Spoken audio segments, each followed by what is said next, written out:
括檢查訪問網站嘅連線係嚟自真人定係機械人，保護網站免受流量過多嘅攻擊。公司話全球20%網頁都使用 Cloudflare 服務。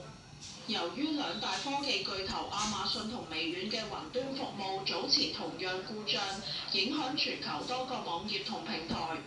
有專家話 Cloudflare 今次嘅事件反映過度依賴少數網絡服務供應商嘅潛在風險。英國劍橋詞典公佈本年度代表字為 Parasocial， 字面嘅意思就係以社交互動咁喺真實生活中所指嘅乜嘢？陳曉蓉報道。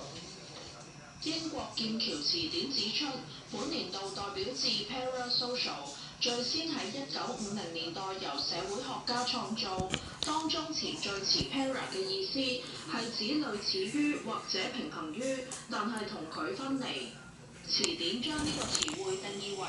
涉及或者關於某人對於自己同唔認識嘅名人、書本、電影或者電視角色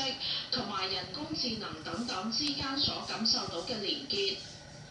詞典指出 ，YouTuber iShowSpeed 今年6月封鎖一個狂熱女粉絲，呢個粉絲自稱係佢嘅頭號 Parasocial， 曾經發文講到偶像同歌手分手嘅事 ，Parasocial 搜尋數量自此激增。富商馬斯克人工智能公司 XAI 之後推出虛擬伴侶角色，令未成年人沉迷。聊天機械人嘅問題更加受到關注，外界擔心用戶可能發展唔健康嘅 Parasocial 關係。樂壇天后 Taylor Swift 喺8月宣布訂婚，有粉絲話唔會對呢個消息感到 Parasocial， 亦都令 Parasocial 成為熱手詞。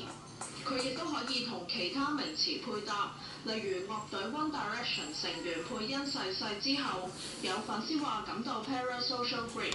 哀悼未曾喺現實生活裡面見到嘅人。劍橋詞典指出，由喺劍橋詞典本身同埋 Google 嘅搜尋數據可以見到，大眾對呢個新興詞彙嘅興趣今年明顯增加，唔再局限於學術討論。呢個趨勢體現2025